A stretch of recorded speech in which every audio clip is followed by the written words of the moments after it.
Bernina soy machines do need to be cleaned and oiled on a regular basis.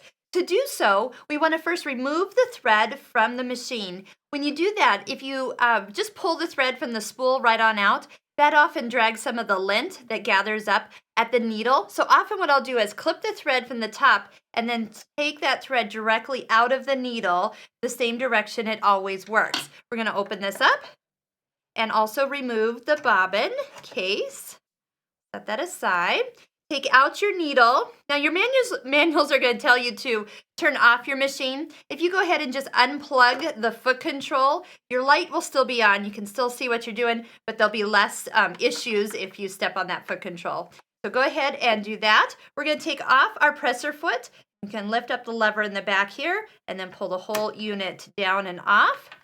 To take the plate off, fabrics like flannel and fleeces, some of the minky and cuddle fabrics that are going on these days, that's going to gather up a lot of extra lint down in this area. You're going to notice there's a bullseye in the back corner of the throat plate. You're going to go ahead and push down on it. Sometimes what I'll do is push down with my thumb and then put my other knuckle on top of it, and that will pop this plate up. So you don't have to have a screwdriver at all to do any of this cleaning, so you really have no excuse. When you reach down in here, you're going to see a little silver lever. You're going to push that to the left, push down. This will come down. This will stay attached to your machine.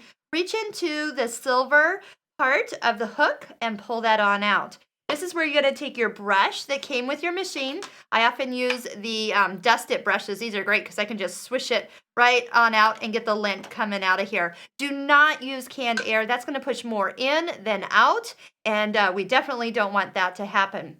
Now, for your oil, what you're going to do is as you use it for the very first time, you're going to need to stick a pin down the point to get the oil to come out. Take your hook. This hook here is what does all the work. This part is metal against metal every time a stitch is taken. And so we are going to want to add a little oil to that edge along there. Just a couple drops. And then once we start running it, that will help disperse it as it goes. You're going to actually see when you turn the hand wheel, you see kind of a half of a moon turning now. Okay, so as that goes back and forth, it is a oscillating hook system, so it oscillates back and forth.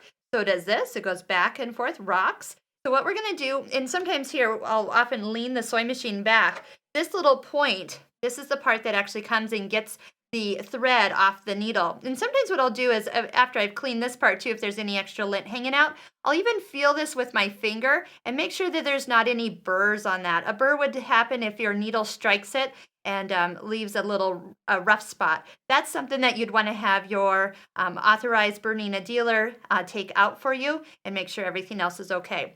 So as I put this in, we're going to go ahead and set that in.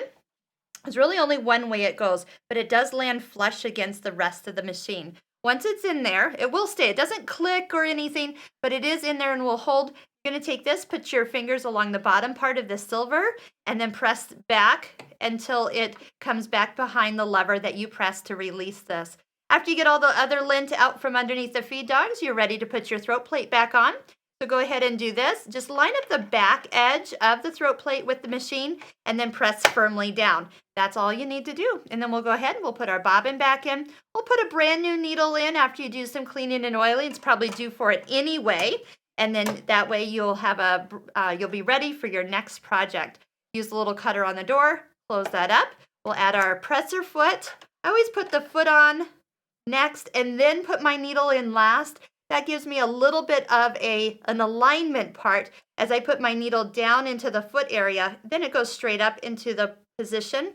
If when you put your needle up, for any reason you don't get it up all the way, your needle threader will not work. So I always recommend after you have changed your needle, make sure you use the needle threader because if the needle's not high enough, the needle threader will not line up and you'll know before you start to sew and have additional problems. So that's just a little extra tip there.